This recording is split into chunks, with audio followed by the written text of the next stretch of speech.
He laughed while signing the divorce papers until the judge said this. "She's nothing without me," he'd bragged. A glorified housewife with a fancy signature. So imagine his smug little smirk as he signed the divorce papers, laughing like a man who thought he'd won. But oh, what a miscalculation. We met in college. He was brilliant, bold, the campus prince. The nerdy scholarship girl who carried a laptop older than the dinosaurs. He said I was lucky to be with him, and I believed it. Until I didn't. Years into our marriage, he quit his job to find himself while I worked too. Sometimes 3 shifts in research labs and biotech startups.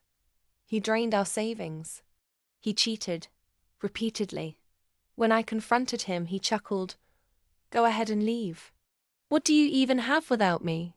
That was the last day I let his words pierce me. While he partied, I patented. While he traveled, I toiled. I launched a microbio startup quietly. Then a second one covertly. I built from the basement of our home with a handful of late-night ramen and an army of NDAs. He never noticed. He never asked. He filed for divorce first, citing emotional neglect. I didn't flinch.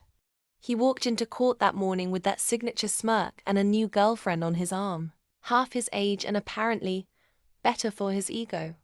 Let him have the house, I told my lawyer. Let him have the dog. Heck, let him have the espresso machine too. She frowned. You sure? I nodded. All I want is for him to sit through the asset disclosure. And then came the moment. The judge cleared his throat and read. Based on disclosed financial records, Ms. Rowan-Keller's net worth stands at $128 million, with shares in 3 biotech companies, 2 of which are publicly traded. The room froze. He froze. The laughter? Gone. A girlfriend? Goner. His expression? Priceless. He looked at me like I was a stranger. A very rich stranger. You were poor, he whispered. I leaned forward. No, I was building. Here's the kicker. He tried to contest the divorce. Claimed I hid assets.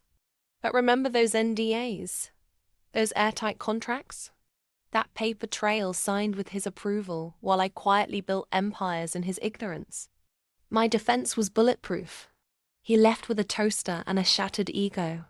I left with peace and 128 million reasons to never look back. Shocking part? That first company I started. It was inspired by a comment he made. You couldn't run a lemonade stand, let alone a business.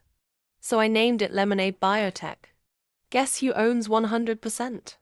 Me. If you enjoyed that twisty tale of sweet revenge and silent success, hit that subscribe button and turn on your notifications. Because trust me, we've got stories that make karma look like a slowpoke.